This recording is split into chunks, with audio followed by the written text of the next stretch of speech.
Shalom, everybody. Hope everybody's having a blessed night. I figured today we do another fruit of the Ruach, of the Spirit, located in Galatians chapter 5. And I'm Jadiel from Fourth Angels Learning Center. I'm also one of the elders for the online assembly of Yahuwah. And please subscribe to the YouTube channel. Seems it's best that I remind everybody. Subscribe, share, hit the bell to receive notifications. All right? So, this fruit that we're going to talk about is the fruit of joy. So, it's love and joy. We talked about love and how it's an obligation, it's a duty, your desire is now linked with Yah's desire. And because your desire is connected with his desire, it's you manifest the fruit of love in a demonstration of blessing someone, being concerned with another person's needs and necessities, blessing another person. So we now going into joy, and we're showing that joy is not an emotion. Scripture does not teach that joy is an emotion. Joy is also a state of mind as well. It's a state of being, and joy is a representation. Though joy may be manifested in jumping and shouting and things like that, joy is an establishment of confidence in the mind.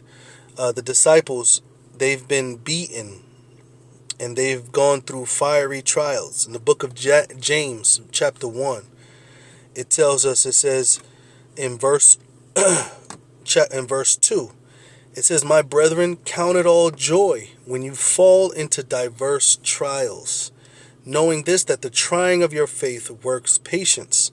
And let patience have its perfect work, that you may be perfect and entire, wanting nothing.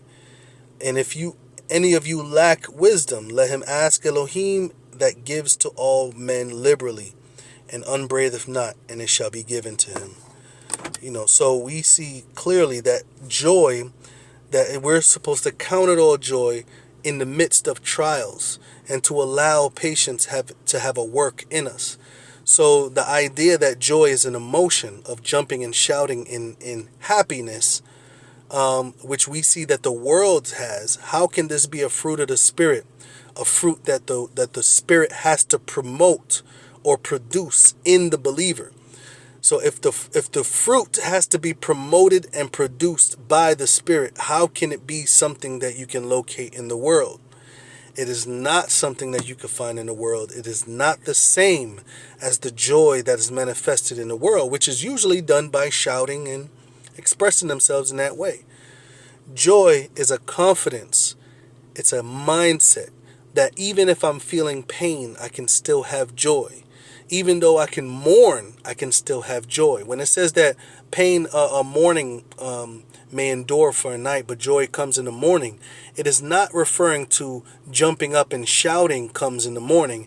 It is talking about pain and mourning may come in the night, but in the morning, your mind will be awakened to be motivated, that you'll be in motivation, that you'll be moving forward, and that you'll be strengthened, not that you'll be jumping up and shouting. Jumping up and shouting has a part to do with joy, it has a part to do with excitement and all those things, but the fruit that the Spirit bears of joy has nothing to do with that emotion. It has everything to do with the state of mind and being confident in the things that Yah is able to do. That's why it says, count it all joy when you fall into trials. And it says that the trying of your faith works patience. How is it going to work patience? Because Yah is working in us. So we are confident that even though there are trials in our way, that we are still able to be transformed by Yah's hand, because we are confident in his ability to help us, to fix us, to strengthen us, and etc. So let me see if I could find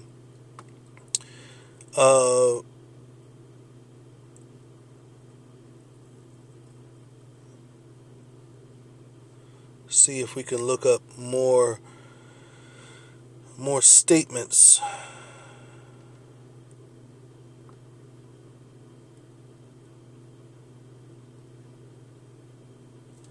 All right.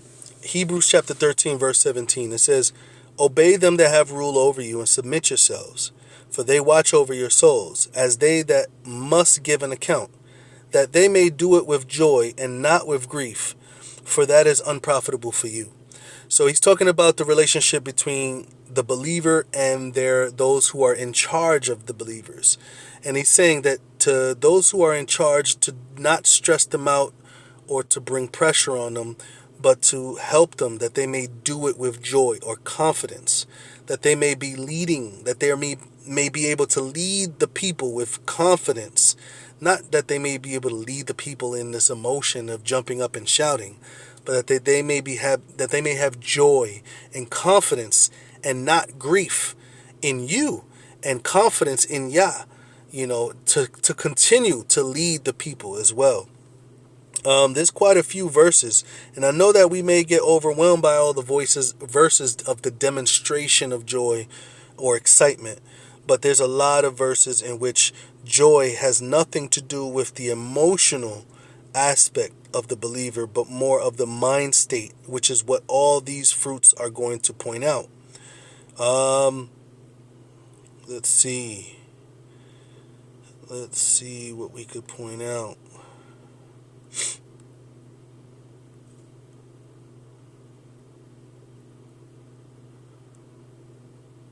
Okay, so in Acts chapter 15, you'll see this a lot in Acts.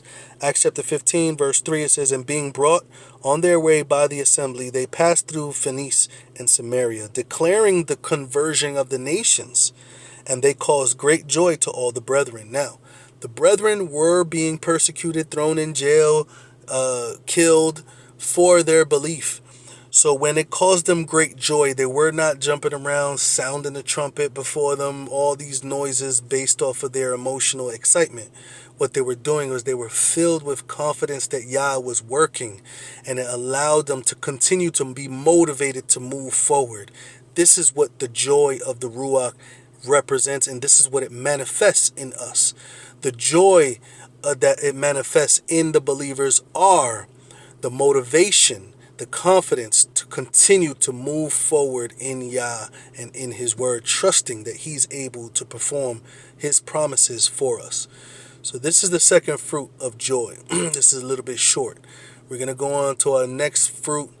Again, please share this video. We need to make sure that we understand what we're reading. We cannot be transformed by the renewing of our mind if our mind has misunderstandings in it. So praise Yah that He's revealing in His Word all the things that we need to understand, so that way we can move forward in understanding and be transformed in our walk. So praise Yah, and I hope that you guys enjoyed this study of the Scripture. Shalom.